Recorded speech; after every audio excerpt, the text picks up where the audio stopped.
Maupay ngudtog, maupay pagpaniud to, gikan sa University of Science and Technology of Southern Philippines. Kini yung katsikahan sa kautuan, I am David, and you're watching Launch Chat.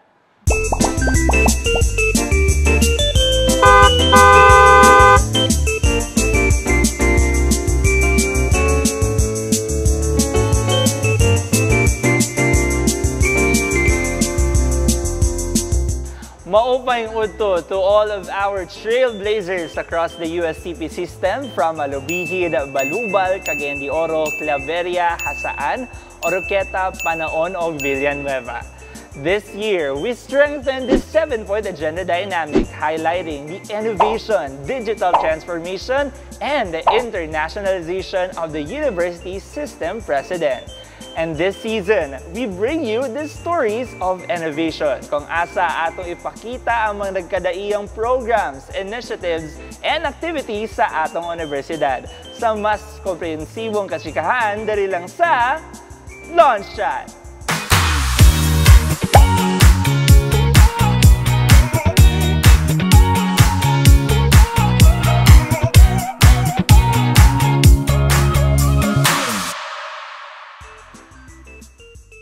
Today, we are here at the Northern Mindanao Metals and Engineering Innovation Center Fabrication Laboratory, a hub for design, fabrication, and innovation that supports industries across Mindanao through advanced engineering and technology.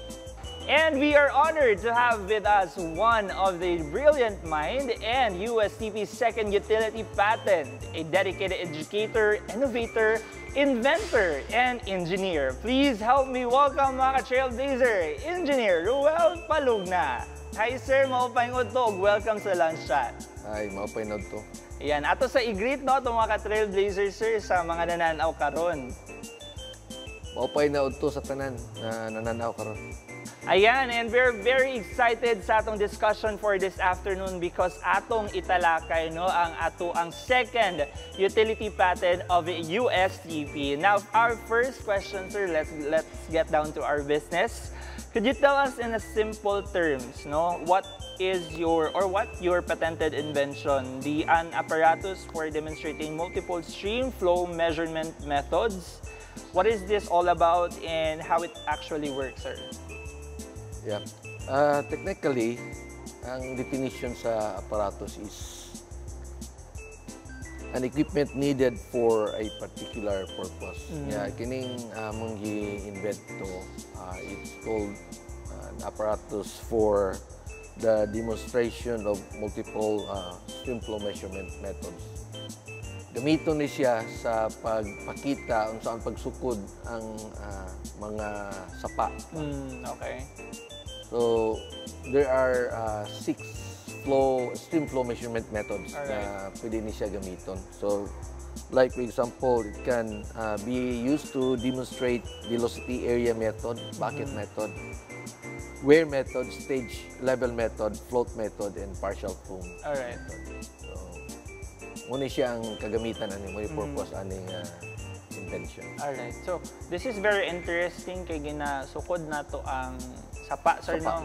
Yeah. So, ang ato ang invention would only limit for sapa lang or for other bodies of water, sir? It can also be used to measure rivers. Alright. Alright. So, sir, take us back sa inyong journey, making this invention. When was this started, sir? Actually, long story. Okay. Yeah, sa akong undergrad, I was into microhydro. Okay. Yeah. Then sa akong master's also the same thing. And then even also in my pursuit of my doctoral degree, I was doing microhydro. So, microhydro development involves stream flow measurement. And then in my experience, I have to go to the remote places and then do the measurement manually. But this cannot be done only once. It has to be done multiple times. Alright. So munang medyo kapoy kayo, kay magtungas ka sa bukid, mga lasang, mga agian, then very dangerous, very tedious. So through that, I realized that I have to do something to make my job easier. So Ang first na system nga akong nahimo was the remote range stream gauging and monitoring system. Okay. That was way back 2015. So, motong primero, and then we qualified for the regional invention contest. Actually, we won first place. So, that qualified us for the national invention contest sa Manila. So, while there, nag-observe ko sa among system. Then I was thinking na pwede man na i-incorporate ni ang 6 stream flow measurement method. So, while there, I already formulated how it can be done. So, when we get back, nag-una-una mi. Actually, I did it with Engineer Clark Luzon. So, nag-formulate mig team. At that time also in 2015, nagsugod na ang kaning ipupil pag-handle og mga training for patent making. Okay. So, motong timing yun kayo kay pag formulate sa idea, di may kabalon sa what to patent kay. So, training me, and then moto, nakabalon na mi unsaon at the beginning. And na-realize na ko that I cannot do it alone, so I have to have I form a team.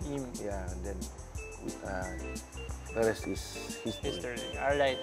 Sir, balik ta sa ato ang invention, sir, no? So, unsa gid ay ang ato ang gina-feel nga gap, no, or the problem that we're trying to solve by using this invention?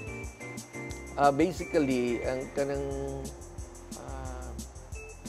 engineering part sa development sa mga kaning magudang micro hydro, sa ako nga part is micro hydro power. Alright. But for like mga civil engineering, environmental engineering, na magud po'y kanang micro hydro related to water supply. Yes. And for those engaged in biosystems engineering, before agricultural engineering, also involved in irrigation. So, kana sila tanan, mo-conduct yung hydrologic study. Okay.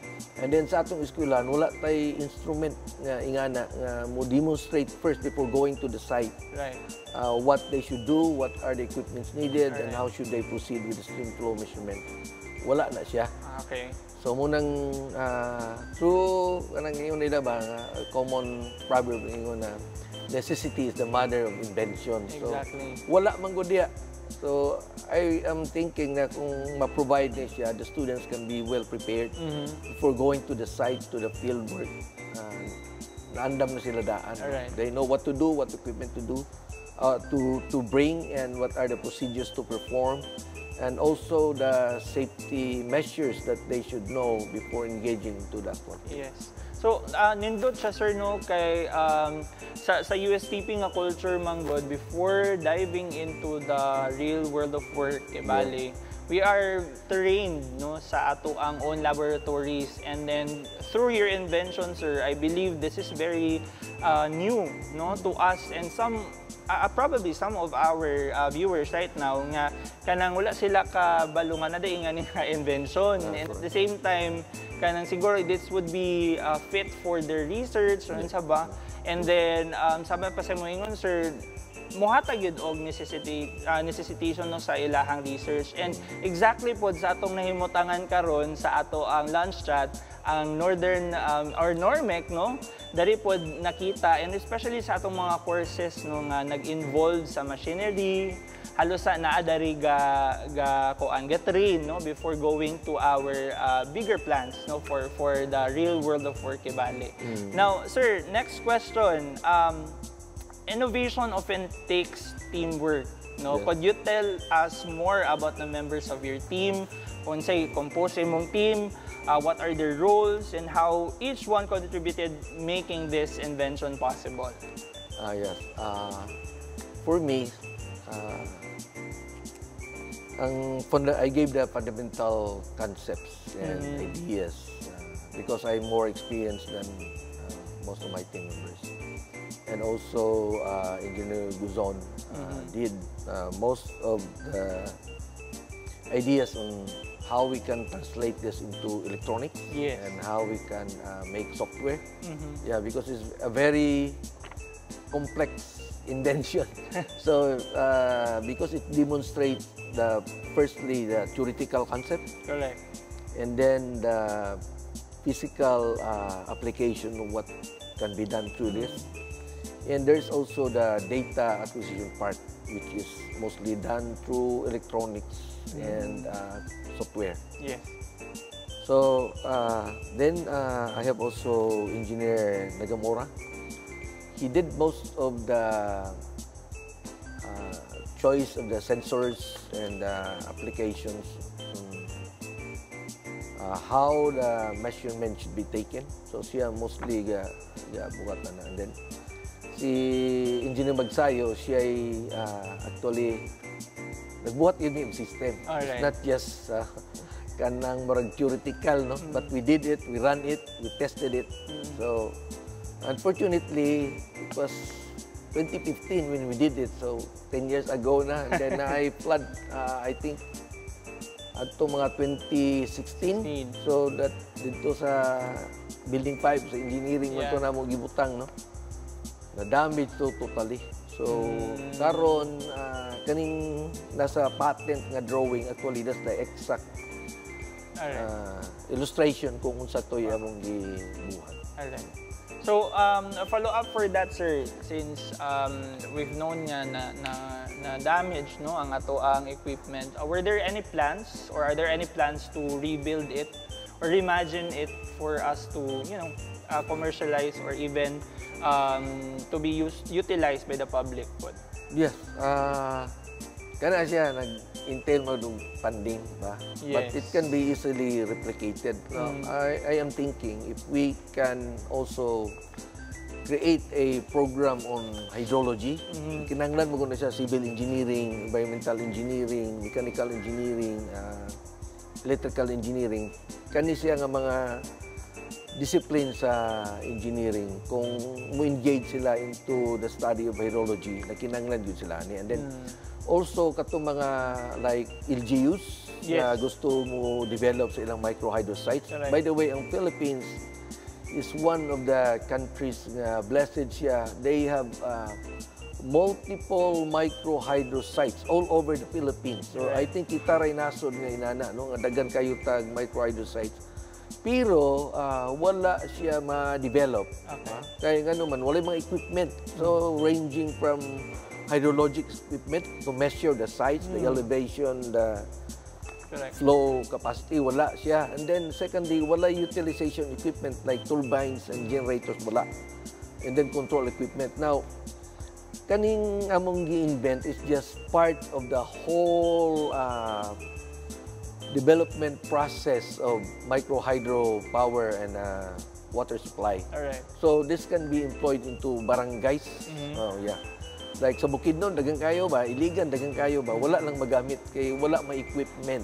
So this can be used not only for universities but also for LGUs, mga resorts. Yeah. So dagang kayo ni siya gagamitan. So we plan to integrate this into a whole program for hydrologic study and microhydro power development. Yeah, unang kinatibukan, no? Yes, sir. Nindot siya, no, kay it sparks a lot of aspects sa hydrology lang kanang hisgutanan, no? Kay we're not only opening doors for us to have this on academic purpose or industry ba, but also we're also filling the gaps ba sa ato ang problems sa society. Now, talking about sa problems sa society, sir, are there any society, I mean, kanang society nga kanang inyuhang na napahimusla or nahatagan o kuan, sir, kanang intervention regarding to your invention?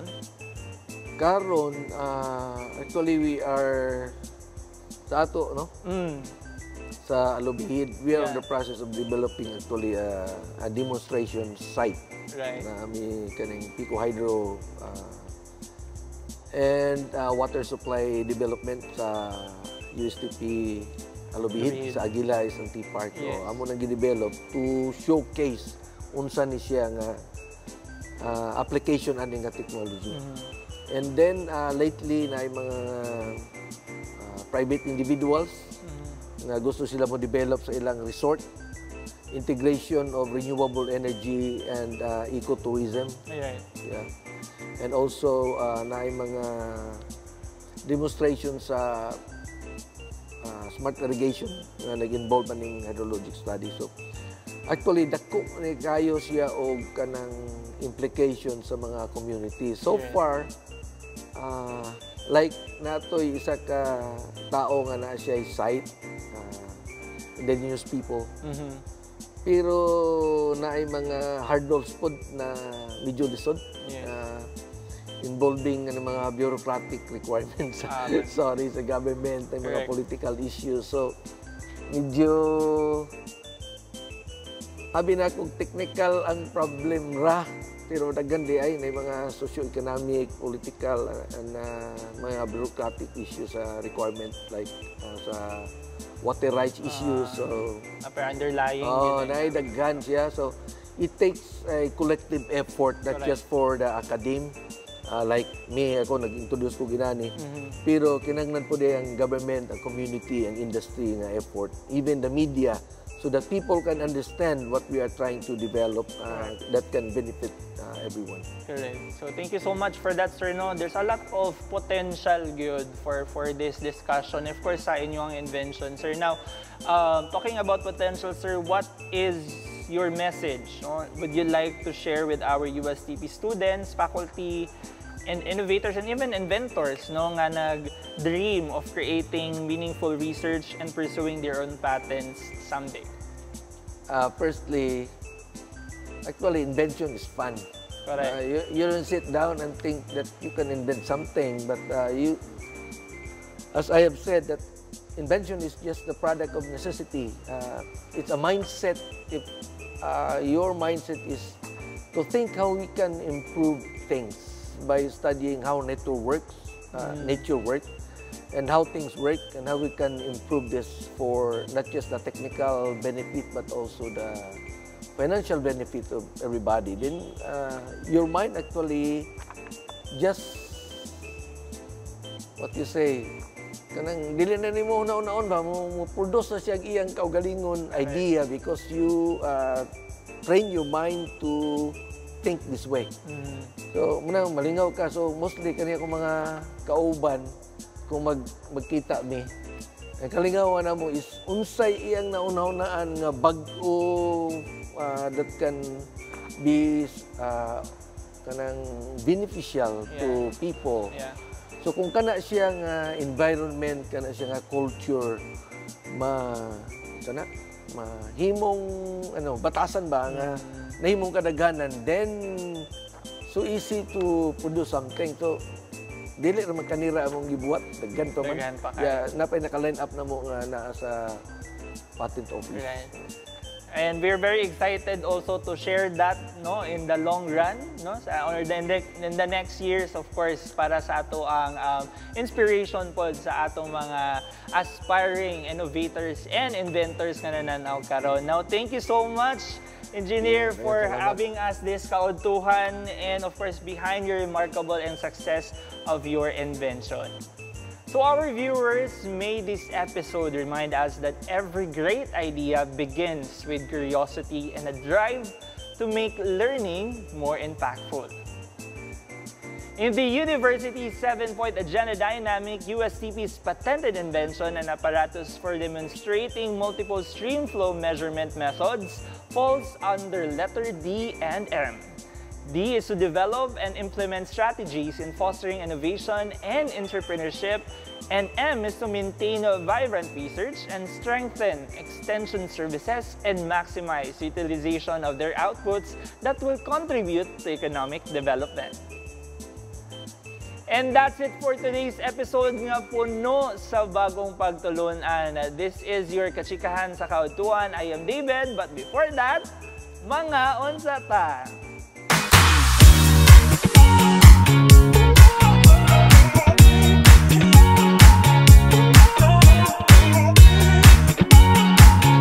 Alright, mga unsa!